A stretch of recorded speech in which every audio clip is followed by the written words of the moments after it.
자연이에게 보내는 음성 메시지.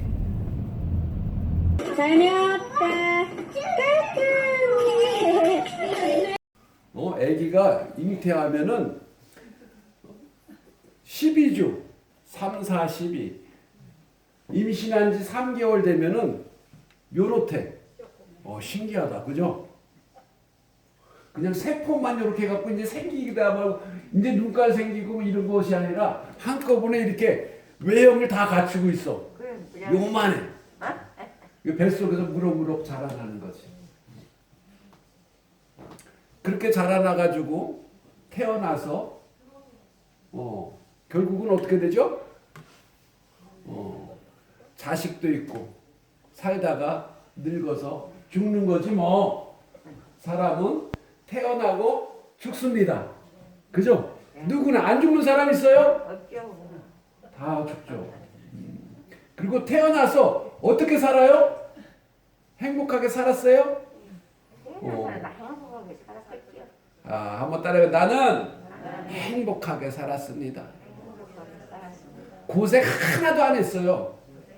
고생 하나도 안 했어요? 고생했어요. 했죠. 고생했지만 그래도 행복했어요. 어떤 철학자가 이렇게 정의한 사람은 태어나고 고생하다가 죽는다. 이렇게 세 단계로 구분을 합니다. 인생살이가 다 고생이야. 고생하면서 그것을 행복이라고 믿는 거지. 그냥 이유 없이 고생만 하면 희망이 없으면 죽지 못해 사는 거야. 죽지 못해 사는 거야. 그런데 고생을 하더라도 이유가 있어. 고생 끝에 낙이 오고 내가 고생한 것을 뭐지? 알아줄 사람이 있으니까 고생이 아닌 거야. 나 혼자만 개고생하다가 이렇게 죽는구나 하면 얼마나 억울해요. 나 혼자만 고생하는 게 아니라 다른 사람들도 다 고생하고 또 나 혼자만 고생하는 게 아니라 내가 한 고생을 알아줄 사람이 있어. 내가 고생을 많이 하면 할수록 나를 더 존경하고 사랑하고 위대하게 크게 생각해 줄 사람이 옆에 있어. 그러면 그걸 알아줄 사람이 있으면 지금 하는 고생이 힘들지 않아. 고생이여 나에게 와라. 고난이여 나에게 와라. 나는 다 이겨낼 거다. 그래서 우리 아들, 딸들한테 내 주변에 있는 사람한테 인정받고 칭찬받고 대단한 사람이라고 인정받고 싶을 거야. 그런데 내 주변에 아무도 없다 하더라도 하나님은 내 마음 알아줄 거야 하면서 그 고생을 이겨내는 거죠. 응? 그랬을 때 주변 사람들이 눈물을 흘리는 거지. 우리가 인생 태어나면은 나는 울면서 태어나지만 주변에 있는 사람들은 아이고 복덩이가 태어났는데 아이고 우리 애기 이뻐라 하면서 환영을 하고 잔치를 하잖아요. 그래서 내가 죽을 때는 나는 웃으면서 죽고 웃으면서 하늘 날아가야지. 나는 웃으면서 죽고 주변 사람들이 슬퍼하면서 눈물을 흘려 아쉬워하면서 이별을 아쉬워하면서 그렇게 인생 살다 가는 거죠. 한번 성경에도 이런 말이 있어요. 한번 읽어볼까요? 인생은 고난을 위하여 났나니. 인생은 고난을 위해서 났대. 성경도 그렇게 인생살이가 다 고생이다. 그런데 고생하지 않으면 인생이 재미가 없어. 고난을 허락하신 거야. 고난을 통해서 네가 성장하기 때문에 고난을 통해서 네가 인생의 참맛을 깨닫고 사는 이유를 깨닫고 그래서 인생은 고난을 위하여 났다. 이렇게 욥기서에 나옵니다. 고난받지 않으면 인생이 재미가 없어. 그리고 고난을 통해서 정말로 하나님이 영광 받으실 훌륭한 하나님의 칭찬받을 훌륭한 믿음의 자손들이 되는 거예요.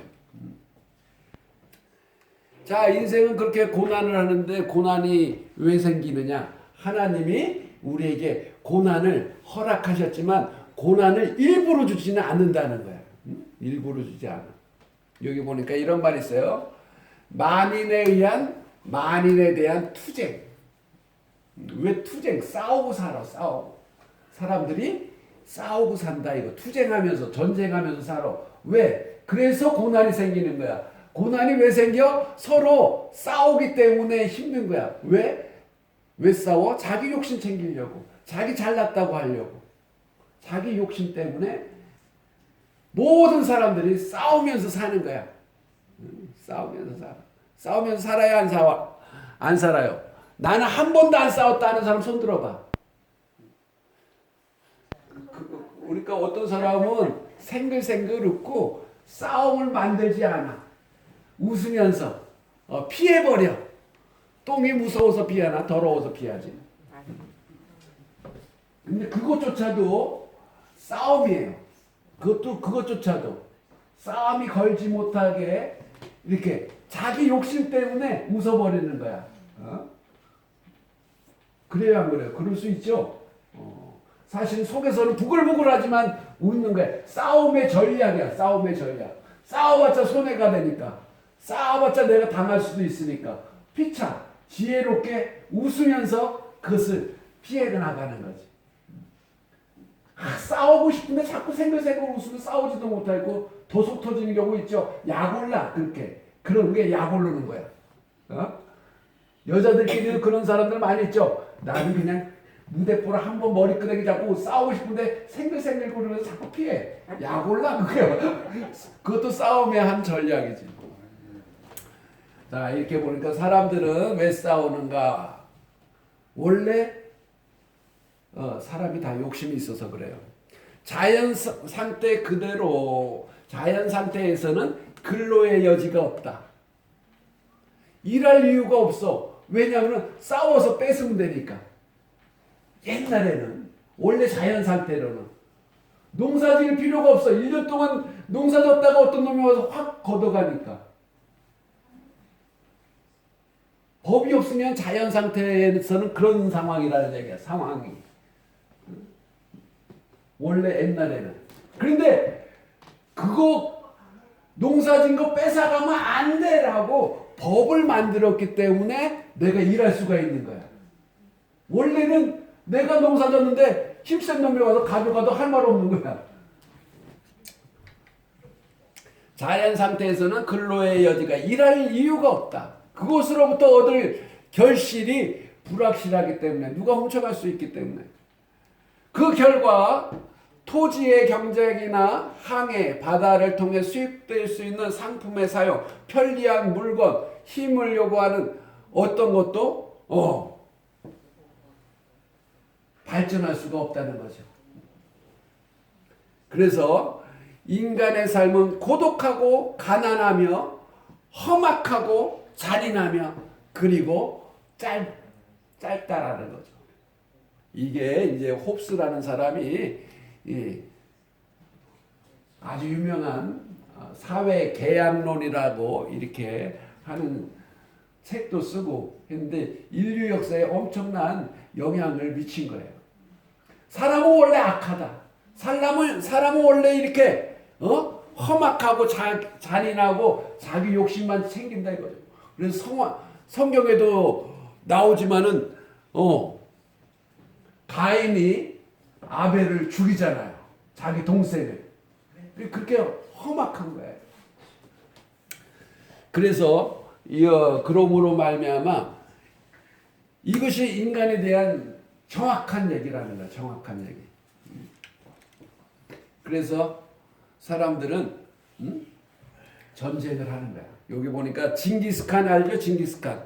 몽골의 징기스칸. 우리나라도 징기스칸이 쳐들어와가지고 몽골이 쳐들어와갖고 어떻게 언제 쳐들어왔지? 고려 때인가 이렇게 쳐들어와가지고 다 멸망시키고 그냥 우리를 복속을 했잖아요.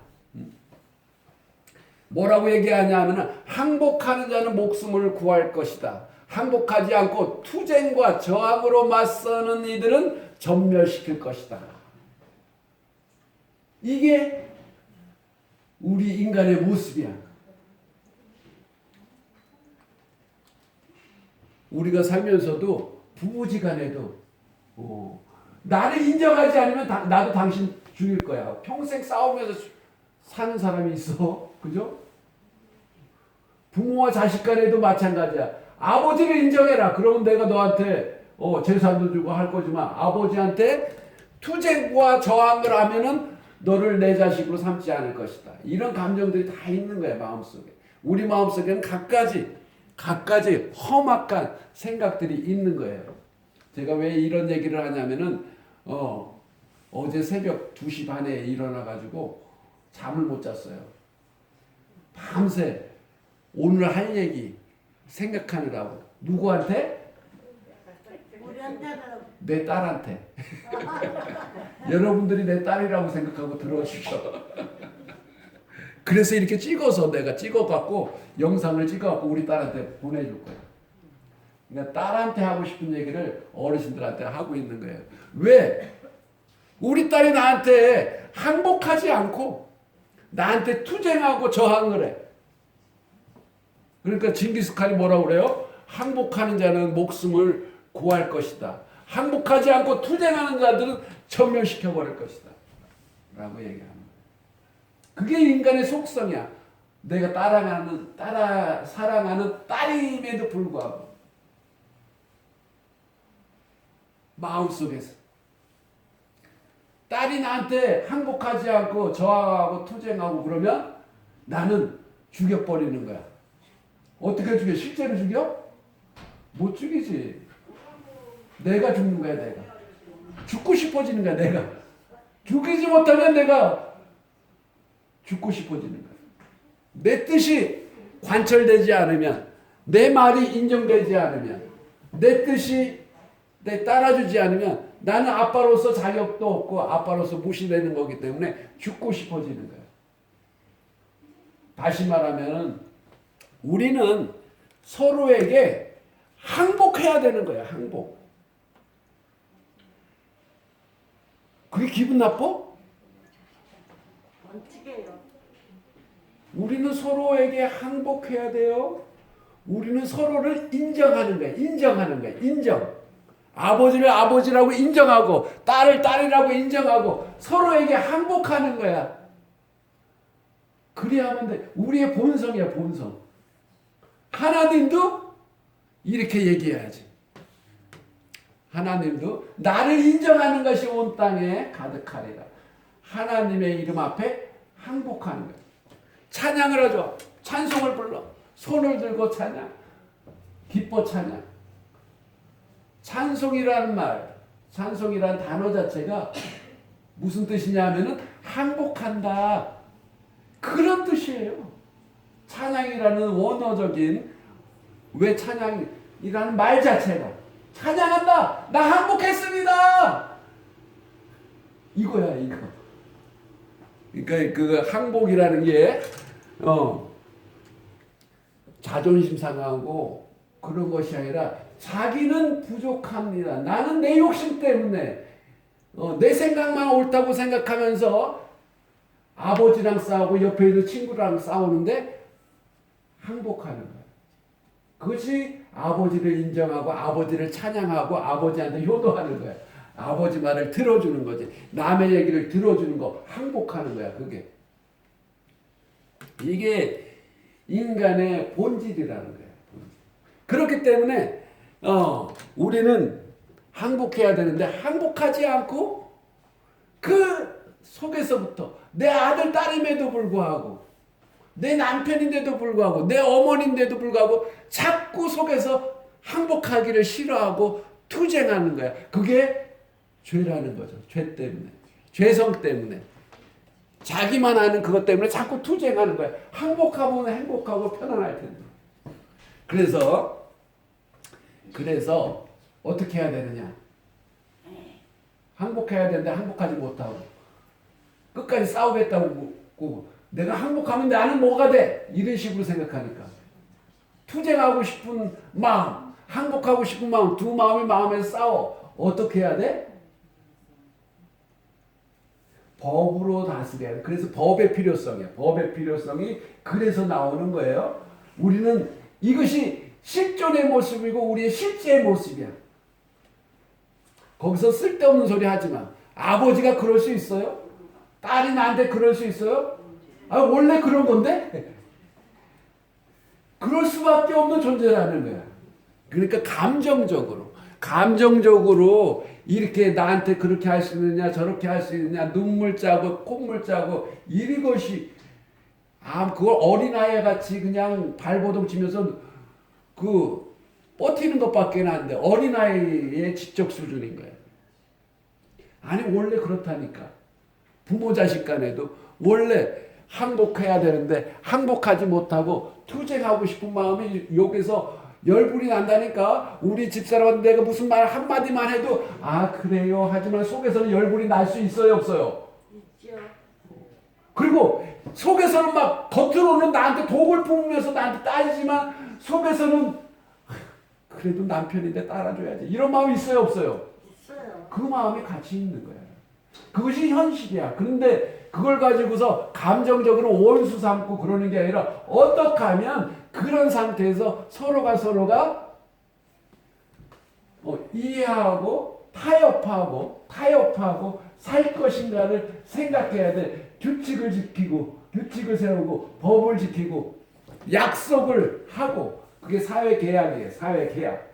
어제도 우리 얘기하면서 우리 요양센터도 우리 주야간보호센터도 계약이라고 그랬죠. 모시고 싶으면 모시고 이용하고 싶지 않으면 이용 안 하고 상품을 파는 거야. 거래 관계야. 하물며 부모 자식 간에도 거래 관계가 될 수밖에 없다는 거야. 한 사람과 한 사람이야. 내 자식이지만 내 게 아니야. 하나님이 주신 새로운 생명이야. 아버지 마음대로 할 수가 없어. 그렇다면 서로 개인과 개인이 어떤 거지? 합의하고 계약하고 서로의 항복할 것인가 투쟁할 것인가 이런 갈등 속에서 서로 합의 보고 살아가는 거지. 그걸 감정적으로 눈물 흘리고 그러면 어이가 없는 거예요.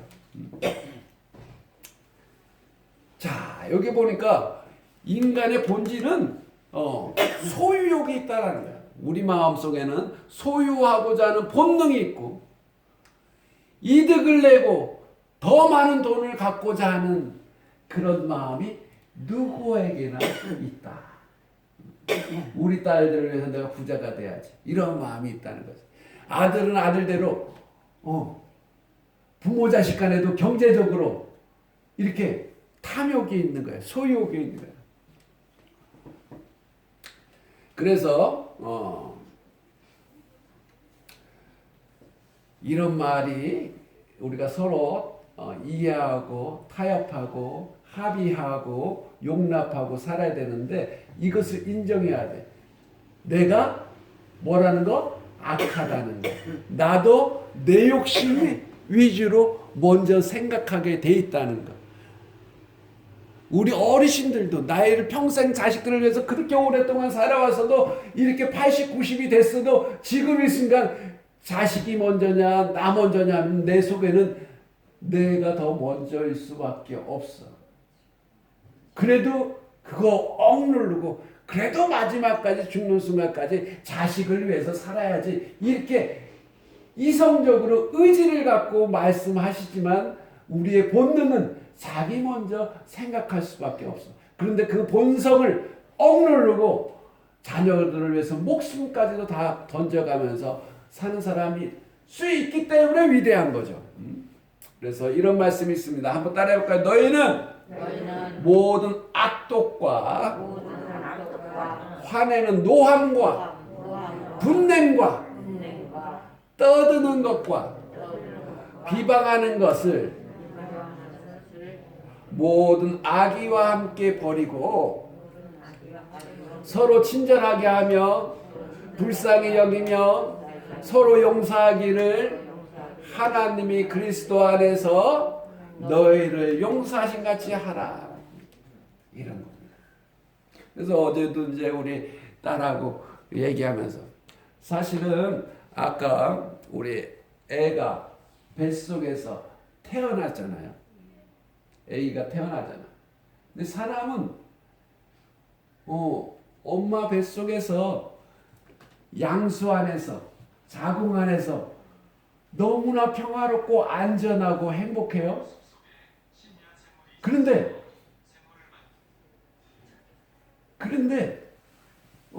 뱃속에서 나오잖아. 탯줄이 끊기잖아. 그러면 어떤 아기가 느끼는 감정은 내가 버림받았구나라고 생각하는 거야. 버림받았구나. 그럴 수 있죠. 아니 심리적으로 그렇다는 거야. 우리는 늘 버림받은 거야. 엄마 뱃속에서 떨어져 나왔어. 그런데 엄마의 심정은 어떤 거지? 아이는 그래서 그 두려움 때문에 엄마 뱃속에서 떨어져 나와서 이제 혼자 살아야 되기 때문에 두렵고 힘들어서 눈물을 흘리고 막 그러는 거지. 응애 하고 우는 거지. 응애 하고 우는데 엄마의 심정은 어때요? 너는 복덩어야. 복덩이. 용기를 주는 거야. 너는 잘 살 수 있어. 아이고 우리 이쁜 애기 하면서 용기를 주는 거야. 그러면서 너는 이렇게 혼자 살아가면서 더 큰 행복을 얻게 될 거야. 너는 충분히 이겨내갈 수가 있어. 너의 주변에는 많은 사람들이 너를 응원하고 도와줄 거야. 이렇게 믿고 용기를 주는 거예요. 그죠?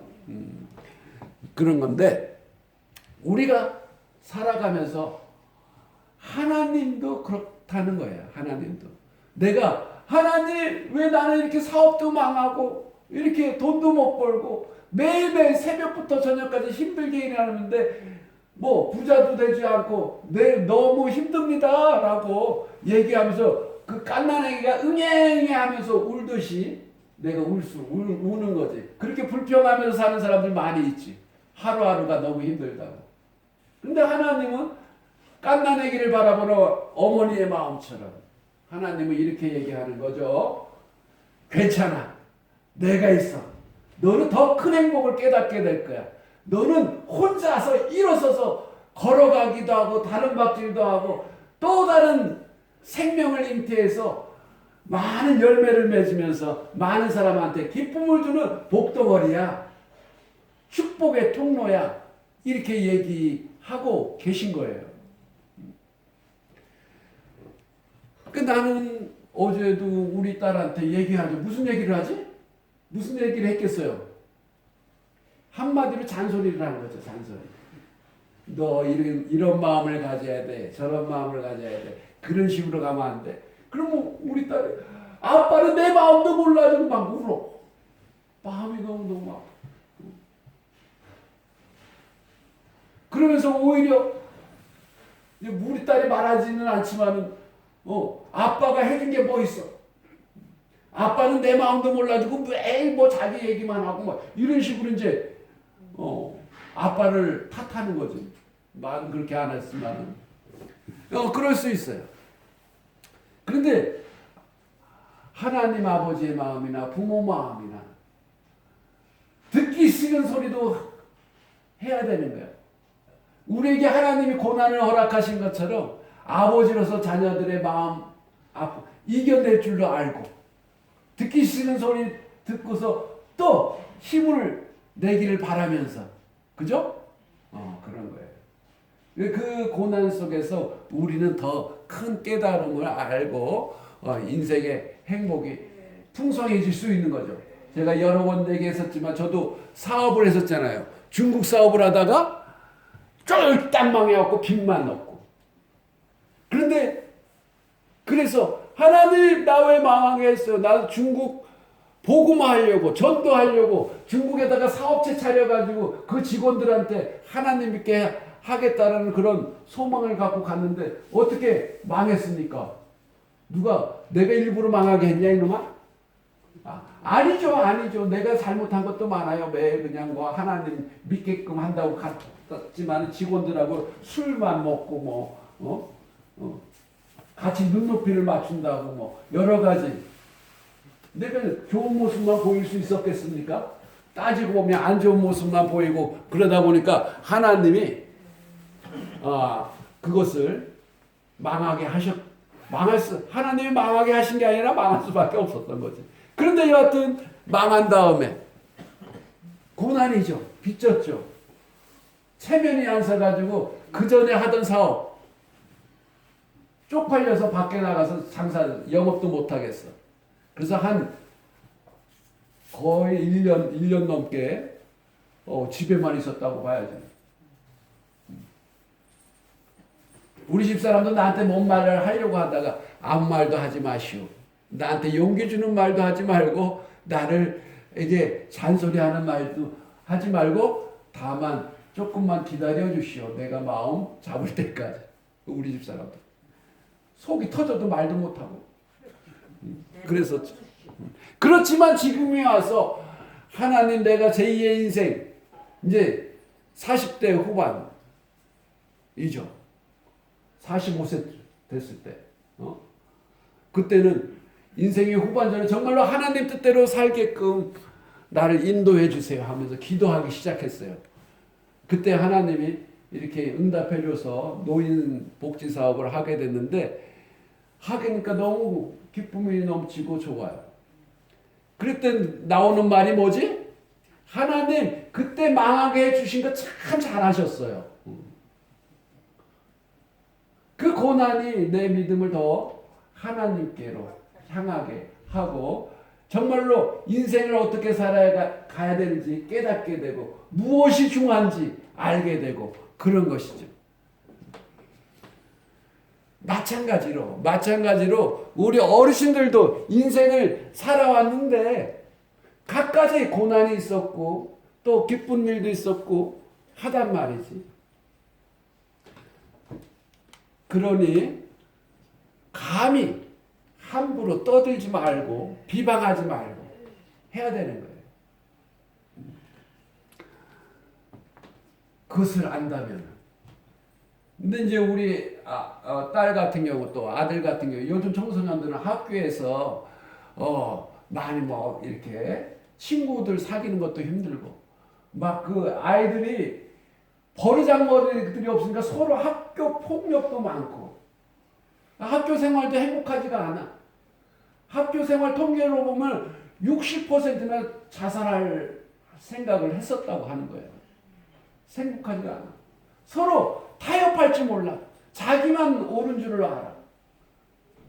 그리고 너무너무 마음에 상처들이 많아요. 사회에 나오면 또 어때요? 마찬가지지. 자기보다 선배, 또 직장 상사, 만나는 친구들 서로 잘났다고만 하지 나를 인정해주는 사람이 없어. 투쟁이야. 투쟁. 네가 행복해라고 자꾸 강요하고 그러는 거죠. 그런 상황 속에서 우리가 어떻게 우리 딸이 살아갔으면 좋겠는가? 원래 그렇다는 거 인정해야 돼요. 그리고 나도 악하다는 거 인정해야 돼요. 악한 사람 만나서 어떻게 내가 떠들면서 상대방을 비방하며 공격하고 서로 계속 공격하면서 서로 돌려치기 하고 말싸움하고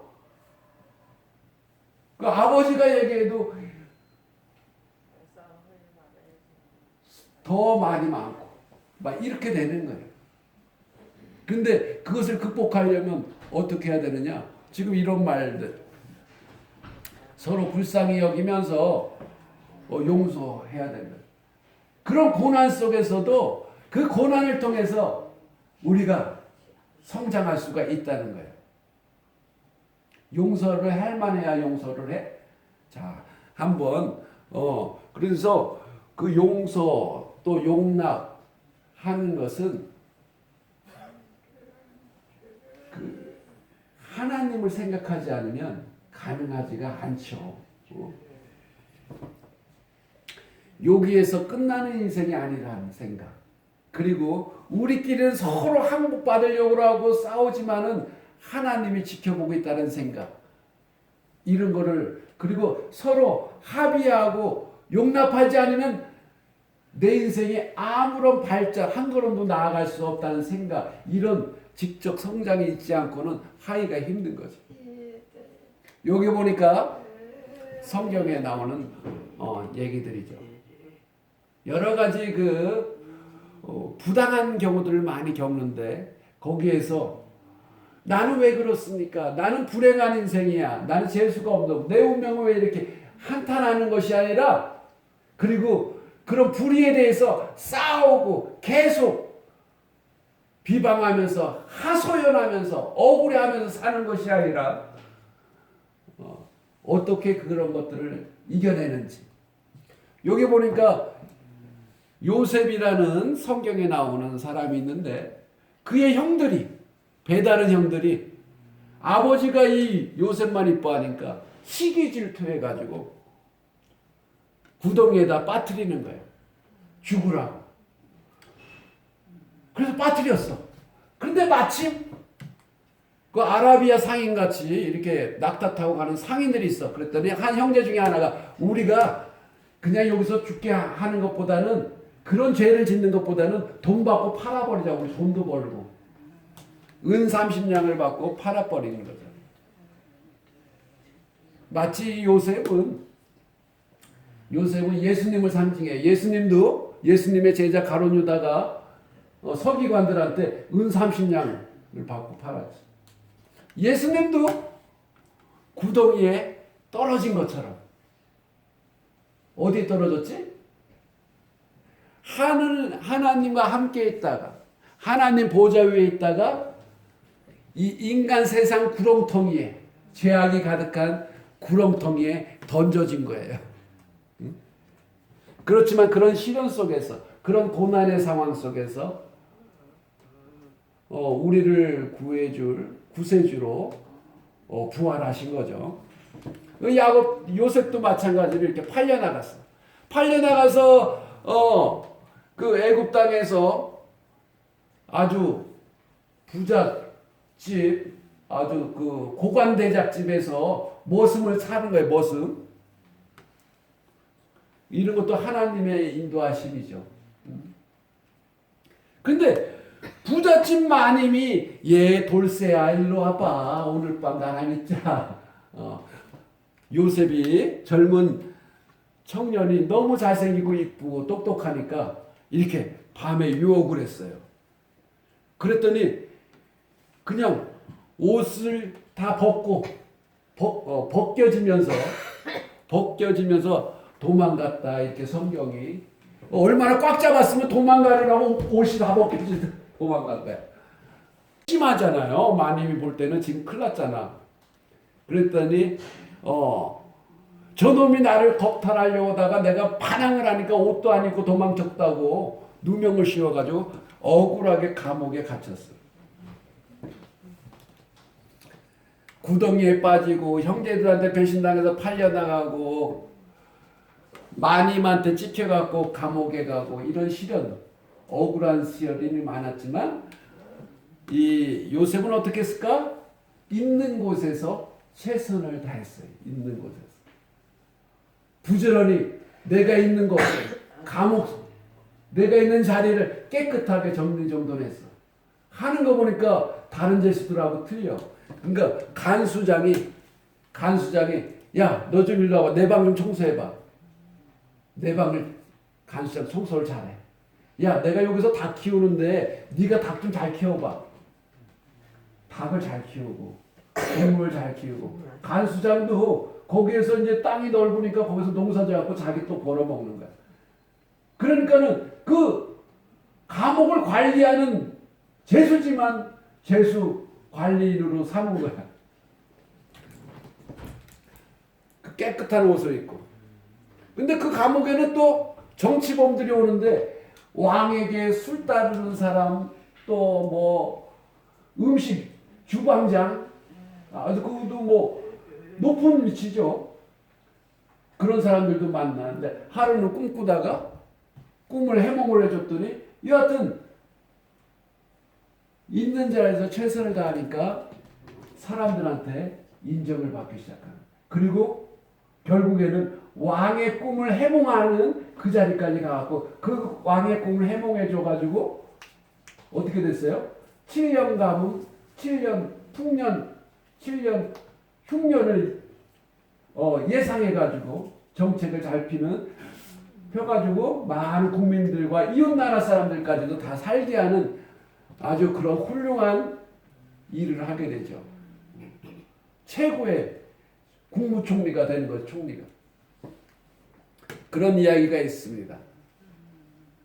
모세라는 인물은 태어나자마자 강물에 버려졌어요. 엄마의 탯줄에서 끌려 버려지는 것처럼 어머니가 강에다가 버릴 수밖에 없었어. 안 버리면 엄마, 아버지, 형제들이 죽으니까. 나라의 법이 그래가지고 버리게 되는 거죠. 그렇지만 이 모세가 나중에는 한 나라를 세우는 리더가 되잖아요. 또 여기 포로로 끌려가는 소년들, 이스라엘 백성들이 바벨론으로 포로로 끌려가는데 이 중에는 다니엘이라는 소년이 있었는데 그 자기 원수 나라, 자기 민족을 다 죽이고 포로로 끌고 가는 그 원수 나라의 총리가 되는 거예요. 그 원수 나라의 총리가 왜 돼? 그 원수 나라 왕을 죽여야지. 죽여야 돼. 총리가 돼야 돼. 원수 갚는 것이 하나님께 있는 거야. 하나님께. 나는 내가 이 일을 해서 최선을 다하는 거야. 내가 포로로 끌려가서 포로 수용소에서 있다가 거기서 최선을 다하니까 너 똑똑하구나. 너 공부해봐. 공부한 거야. 공부해가지고 열심히 해서 총리의 자리까지 올라가는 거야. 그래가지고 어떻게 했냐? 결국은 총리의 자리에 있다가 인정받아가지고 이스라엘 백성들이 때가 되니까 다시 독립을 시켜줬어요. 그때 같이 나오는 거야. 싸울 때 싸우고 배울 때 배워야 되게. 시련 속에서 배울 때 배우는 거고 때가 되면은 그 시련을 거울 삼아 큰 나라의 지도자로 삼아주시는 게 하나님의 법칙이에요.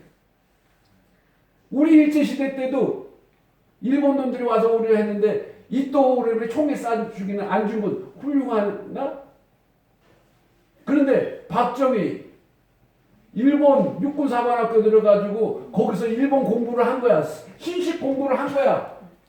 때가 되니까 우리는 아무 노력도 안 했는데 원자폭탄에 터져가지고 일본이 패망을 하고 우리나라가 독립하게 됐어. 그때 나라의 지도자가 되는 거야. 백선엽 장군 이렇게 해갖고 6.25 사변 때 우리나라를 지켜낸 최고의 장군이고 미군들도 그 앞에서 고개를 숙일 정도로 그런 장군도 미군 육군사고 관도사관학교 이런 일본 놈들한테 가서 아부하고 친일파야? 매국을 했어? 있는 이취해서 아무것도 없이 출세할 길이 없고 가난하고 찢어지게 가난 상태에서 무엇인가 배워서 나도 우리 가문을 일으키고 힘있는 나라를 세우겠다라는 생각으로 일본 학교에서 공부한 거야. 그것밖에 없어. 때가 돼가지고 나라를 건실하게 세우는 거고 이승만도 마찬가지고 미국 가서 그렇게 배우고 공부하고 하는 거지. 감정적으로만 할 게 아니라는 거야. 감정적으로 부모 자식 간에도 항복하느냐 저항하고 싸울 것이냐 감정적으로 아버지가 나한테 그렇게 해? 나도 그러면 아버지한테 대들 거야. 감정적으로 하는 게 아니고 인정할 걸 인정하고 항복할 걸 항복하고 그럴 때 항복할 때 내가 배울 수가 있는 거야. 교양의 정신이라는 것은 자기가 부족함을 아는 거예요. 어떻게 부족함을 알아요? 공부 여러 번 얘기했지만 배장간에서 쇠를 땅땅땅땅 때리잖아요. 그게 공부야. 대가리를 땅땅땅땅 때리는 게 공부야. 아들 딸들이 아빠 얘기가 대가리를 빵빵 때리는 것 같아도 그게 들을 때 그걸 받아들일 때 공부가 되고 인생이 행복해지고 좋은 길로 나가는 거지. 아빠가 왜 나 때려 하면서 감정적으로 나를 미워한다고 생각하면 그런 발전이 없는 거지. 그게 하나님의 법칙이고 모든 세계사의 법칙이고 하나님을 믿지 않는 종교 철학자들도 지금 얘기하는 거예요. 인생은 투쟁이라고 얘기하는 거죠. 그것을 인정하고 서로 합의하고 계약하고 예수님도 이렇게 하늘 보좌를 버리고 시궁창 같은 지옥으로 인간 세상으로 떨어진 거지. 왜? 우리를 화합케 하시려고. 화평케 하는 자는 복이 있나니 저희가 하나님의 아들이라 일컬음을 받을 것이요. 그거 화평이야. 하나님의 아들이라면 하늘의 자손이라면 하늘의 복덩이로 이 땅에 태어났다면 화목케 하는 그런 일을 해야 돼요. 서로 전쟁하고 투쟁하고 하는 것이 아니라 우리 속에는 그런 것이 있지만 그것을 이겨내고 어떻게 서로 용납하는 거지. 한번 따라해 볼까요? 고난은 위장된 축복이다. 고난을 통해서 아버지가 매를 때리고 자기를 비난하고 잔소리한다 할지라도 그런 그 기분이 나쁘지만 그런 고난을 통해서 축복의 길로 복된 길로 우리가 나아갈 수가 있는 거죠. 응? 하나님이여 주께서 우리를 시험하시되 우리를 단련하시기를 은을 단련함 같이 하셨으니 대장간에서 한마디로 불에 녹여서 우리를 불구덩이에 던져놔가지고 은금으로 만든다는 얘기예요. 왜 그렇게 고난을 주냐? 우리를 끌어내서 풍부한 곳에 천국, 진정한 행복을 알게 하시려고 그렇게 하신다는 거죠. 자, 오늘 여기까지 이야기하겠습니다. 우리 아들, 딸들이 정말로 행복하게 또 살기를 바라면서 또 우리 어르신들도 늘 그런 마음으로 화목해 하는 그런 우리 어르신들 되시기 바랍니다. 감사합니다.